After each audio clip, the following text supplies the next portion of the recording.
नमस्कार। आप देख रहे हैं आपका अपना सर्वलोकप्रिय न्यूज चैनल इंडिया दैनिक न्यूज़ और भारत गौरव न्यूज़। आज एक बेहद संगीन मामला हमारे संज्ञान में आया है और आपकी जानकारी के लिए बता दें, इस वक्त हम मौजूद हैं नारनौल के हुडा सेक्टर में। उस जगह पर मौजूद हैं, उस परिवार के साथ मौजूद हैं जिनका ये कहना है कि उनके बेटे की हत्या कर दी गई है। बड़ा आरोप लगाया गया है। चलिए दिखाते हैं आपको कि इन्होंने जो आरोप लगाए हैं उसके बारे में क्या विचार है। पहले इनसे बातचीत करते हैं, उसके बाद यहाँ की जो सराउंडिंग जो सिचुएशंस हैं वो आपको दिखाएंगे कि किस तरह की क्या सिचुएशंस थी। चलिए सबसे पहले इनसे मिलेंगे, बातचीत करेंगे, सारा मामला आप सम्मानित दर्शकों तक पहुँचाने की कोशिश करेंगे। उससे पहले आपसे एक रिक्वेस्ट ज़रूर करना चाहेंगे कि इस गरीब परिवार की मदद करने के लिए इस वीडियो को ज़्यादा से ज़्यादा शेयर करें ताकि जो पीड़ित परिवार है उसको न्याय मिल सके। न्याय के लिए दर दर भटक रहे हैं लेकिन कोई सुनवाई नहीं हो रही है। चलिए मिलते हैं परिवार से। हाँ जी, नमस्कार जी। नमस्कार जी। क्या नाम? मेरा नाम समुंदर सिंह है। कौन सा गाँव? मेरा गांव बांसकरा रोड है और मैं नारनौल हुड्डा सेक्टर नियर कर्ण सिंह हॉस्पिटल के पास रह रहा हूँ। ठीक है, अपना खुद का मकान है। ठीक है जी। हाँ जी। तो ये क्या सारा मामला है जो बता रहे हैं कि भी 1 महीना होने को है लेकिन अभी तक कोई कार्रवाई नहीं हुई? कोई कार्रवाई नहीं है सर। जी, मामला क्या है? मामला मेरा बेटा मार दिया जी, हत्या कर दी गई। किसने? पड़ोसियों ने। नाम क्या है? महेंद्र सिंह।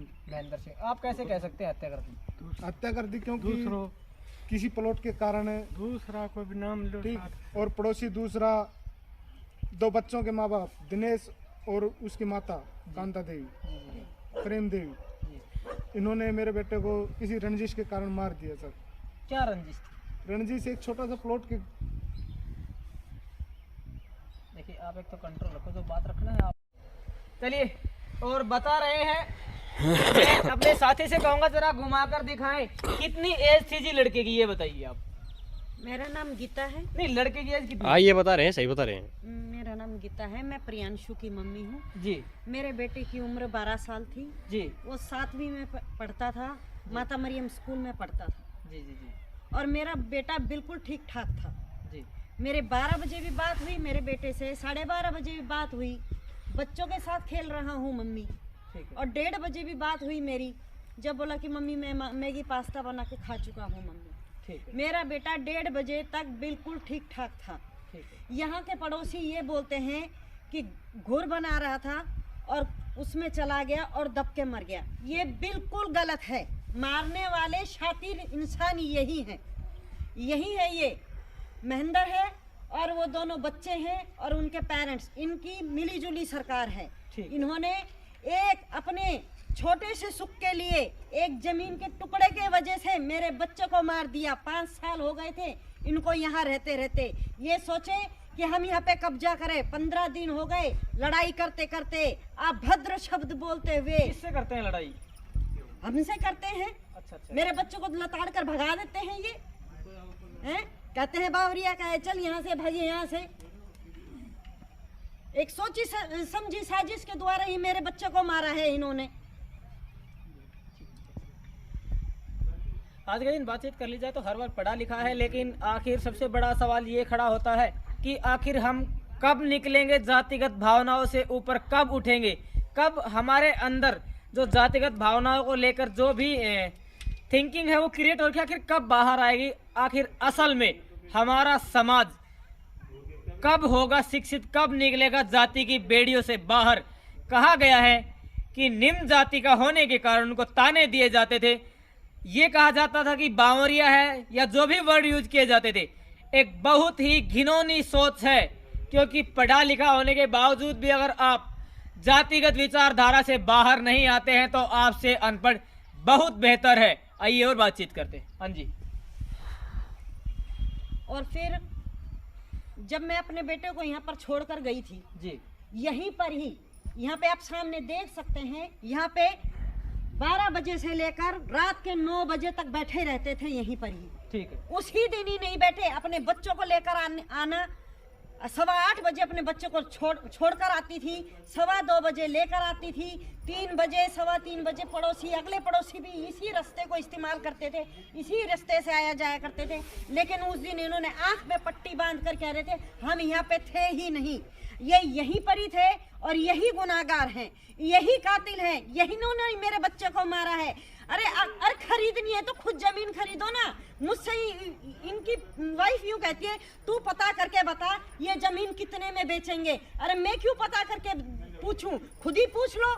जब जिसकी जमीन है खुद ही पूछो कि तुम्हें खरीदनी है तो तुम पूछो, अगर कब्जा करना है तो तुम करो। तो मेरे बच्चे को क्यों मारा गया?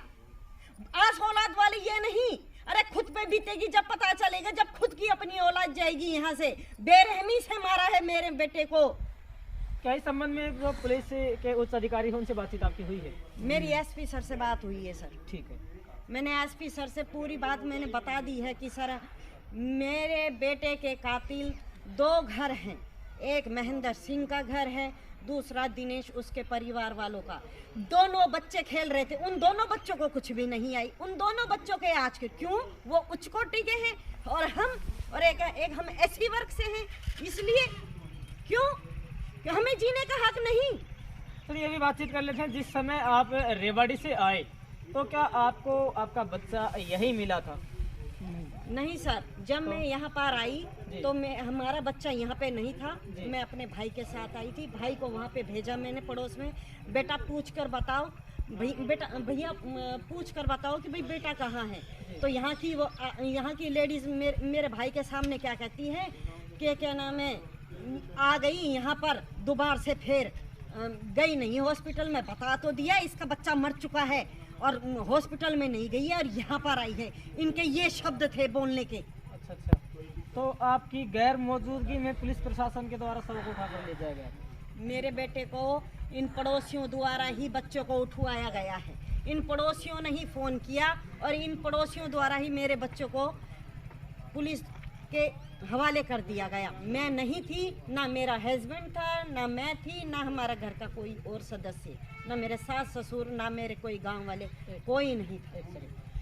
बड़े सवाल खड़े हुए पुलिस की कार्यशैली पर और यहाँ के जो पड़ोसी हैं उन पर भी बड़े सवालिया निशान खड़े होते हैं कि आखिर आपने किस हक और किस अधिकार से किसी और के बच्चे को पुलिस के हैंड ओवर कर दिया, चाहे वो डेड बॉडी ही हो।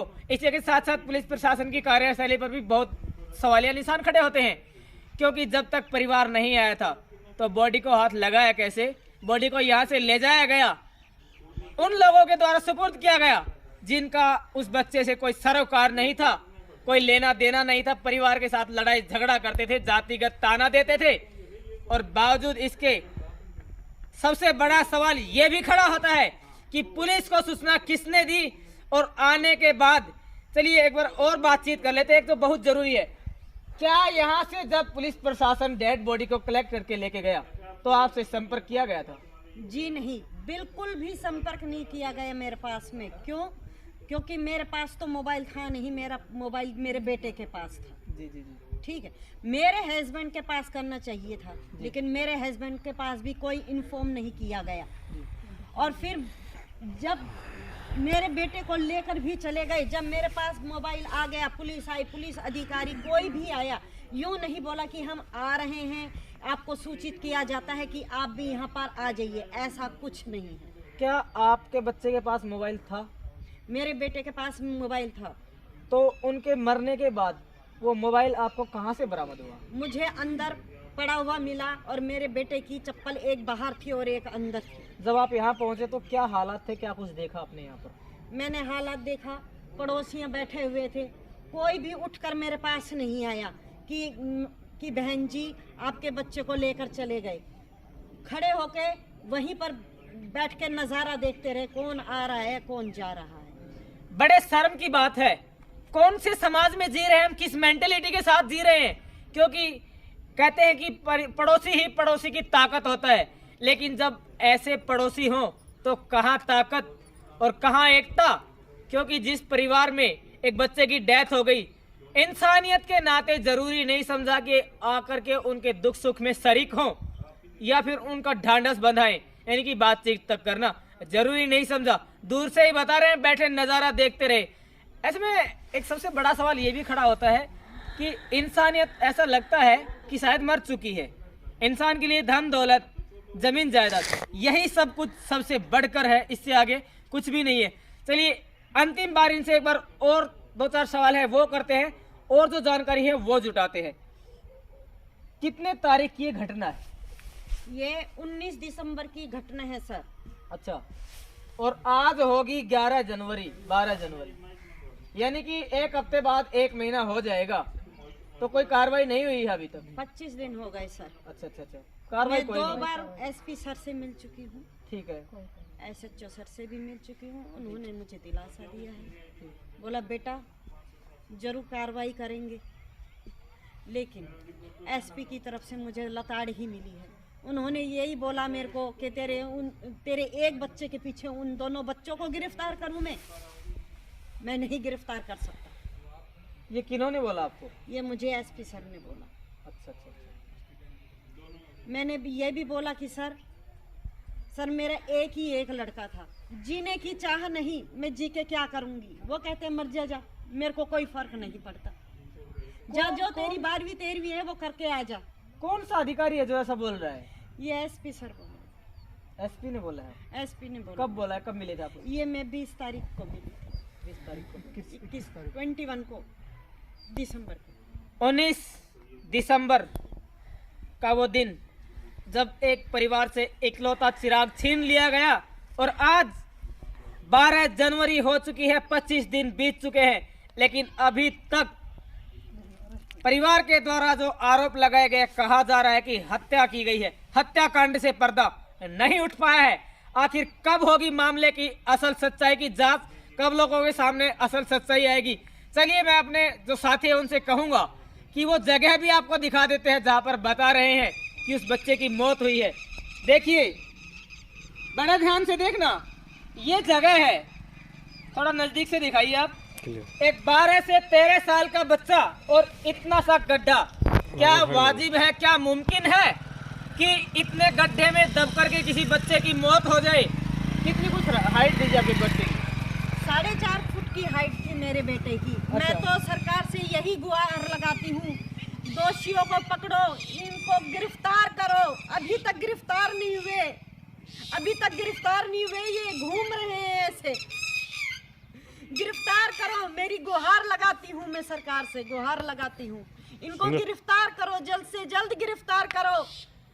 ठीक है जी, चलिए 4.5 फीट हाइट, और ये देख लीजिए आप, ये गड्ढा है, इसी गड्ढे में बता रहे कि वो बच्चा बोल रहे हैं कि दब के मर गया। हालांकि नामुमकिन सा लगता है, क्योंकि इस 12-13 साल का बच्चा 4.5 फीट हाइट, और ये जो होल है ये बहुत नामुमकिन लगता है हिसाब से। तो सिचुएशंस कुछ भी रही हो, लेकिन असल सच्चाई से अभी पर्दा उठना बाकी है, और देखने वाली बात ये होगी कि आखिर कब तक और ऐसे ही इस मामले को लटकाया जाता रहेगा, कब तक ये परिवार ऐसे ही दर दर न्याय के लिए भटकता रहेगा। आखिर कब करेगा प्रशासन कार्रवाई, कब मिलेगा पीड़ित परिवार को न्याय? आज हम मौजूद रहे महेंद्रगढ़ के हुडा सेक्टर में उस पीड़ित परिवार के साथ। होल नहीं है ये सर, होल नहीं है ये बालू मिट्टी है, ओनली छोटा सा गड्ढा, चूल्हे जितना। इस मामले को लगातार कवरेज देंगे, इस मामले को उठाए रखेंगे जब तक इस परिवार को न्याय नहीं मिल जाता। तो हम आज मौजूद रहे नारनौल के हुडा सेक्टर में। गरीब परिवार है, न्याय नहीं मिल रहा है, और जो दर्शक हैं सभी से हाथ जोड़ के विनती करते हैं कि वीडियो को ज्यादा से ज्यादा शेयर करें, ताकि गरीब परिवार को ताकत मिले, न्याय मिले, असल सच्चाई से पर्दा उठे, और जो दोषी है उनको सजा मिले। धन्यवाद। जय हिंद, जय भारत, जय हरियाणा।